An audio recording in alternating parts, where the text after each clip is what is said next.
বিশ্ববিদ্যালয়গুলোকে বিরাজনীতিকরণ করে, একই সাথে একটা প্রাতিষ্ঠানিক রাজনীতিকরণের উদাহরণ সৃষ্টি করা হয়েছে। আমরা দেখতে পাচ্ছি যে ক্যাম্পাসগুলোকে বন্ধ করার মাধ্যমে ডাকসু প্রতিনিধিরা তাদের এলাকায় গিয়ে ক্যাম্পেইন করছে, এলাকায় গিয়ে রাজনীতি করছে, যেটা একটি খুবই নেগেটিভ প্রেসিডেন্স তৈরি করে যে আপনি বিশ্ববিদ্যালয় বন্ধ করে, বিশ্ববিদ্যালয়ের রাজনীতি বন্ধ করে আপনি বিশ্ববিদ্যালয়ের লিডারশিপ যারা আসলে ভূমিকম্পের কথা বলে, শিক্ষার্থীদের ট্রমার কথা বলে, ক্যাম্পাসে না থেকে ক্যাম্পাসের বাইরে গিয়ে তারা নির্বাচনী প্রচারণা চালাচ্ছে, বিভিন্ন নির্বাচনী ক্যাম্পেইনগুলোতে অংশ নিচ্ছে। এবং আমরা দেখতে পাচ্ছি যে একটি সামাজিক ফ্যাসিবাদ তৈরি করা হয়েছে, যেখানে আপনি এই প্রতিনিধির, এই স্টাবলিশমেন্টের বিপক্ষে কোনো কথা বললে আপনাকে ডিহিউম্যানাইজ করা হবে, আপনার মানুষ হিসেবে যে ন্যূনতম মর্যাদা থাকা দরকার সেই ন্যূনতম মর্যাদাটা আপনাকে দিবে না, শুধুমাত্র আপনি ভিন্ন মত পোষণ করলেই। এবং এটাকে আমরা বাংলাদেশের গণতন্ত্র চর্চার জন্য অ্যালার্মিং মনে করি। আমরা মনে করি যে এটা আসলে নতুন ছাত্রলীগীয় কায়দায় নতুন করে এটা ভিন্ন রূপে আরেকটা ফ্যাসিবাদ তৈরি করছে, আরেকটা ফ্যাসিবাদের জন্ম দিচ্ছে। এবং আমরা দেখতে পারি যে আসলে একটা সংগঠনের হায়ারার্কি তারা এই বিষয়গুলোতে নিশ্চুপ, কোনো ধরনের সিদ্ধান্ত নেয় না, কোনো ধরনের মন্তব্য করে না, কোনো ধরনের বক্তব্য দেয় না, কিন্তু নিচের টায়ারগুলো থেকে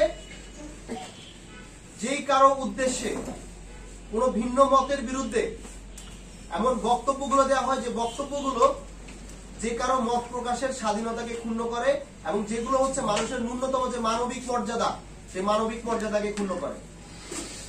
আমরা মনে করি এই ধরনের কর্মকাণ্ডগুলো যারা করছেন, যারা এগুলোর সাথে জড়িত আছেন, তাদেরকে অবশ্যই এগুলো বন্ধ করতে হবে এবং যে সহাবস্থানের রাজনীতি, ক্যাম্পাসে যে সুস্থ ধারার রাজনীতি, সেই সুস্থ ধারার রাজনীতি ফিরিয়ে আনতে হবে।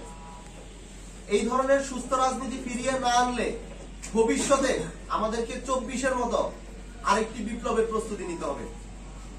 এবং বর্তমান সময়ে আমরা বিশ্ববিদ্যালয়ের যে সার্বিক পরিস্থিতি লক্ষ্য করছি, এখানে আসলে প্রশাসন সম্পূর্ণভাবে অপরিকল্পিতভাবে, কোনো ধরনের পরিকল্পনা ছাড়া সম্পূর্ণ নিজস্ব ম্যান্ডেটে কাজ করে যাচ্ছে।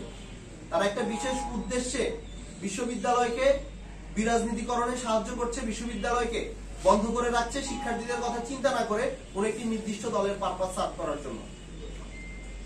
এই বক্তব্যগুলো দেওয়ার পরে আমাদের উপর বিভিন্ন ধরনের আক্রমণ আসবে। এরপরেও আমরা মনে করি, আমরা বিশ্বাস করি যে ন্যায্যতা, যেটা ন্যায়সঙ্গত সেই বক্তব্য, সেই কথা আমাদেরকে বলে যেতে হবে এবং আমরা সেটা বলে যাব।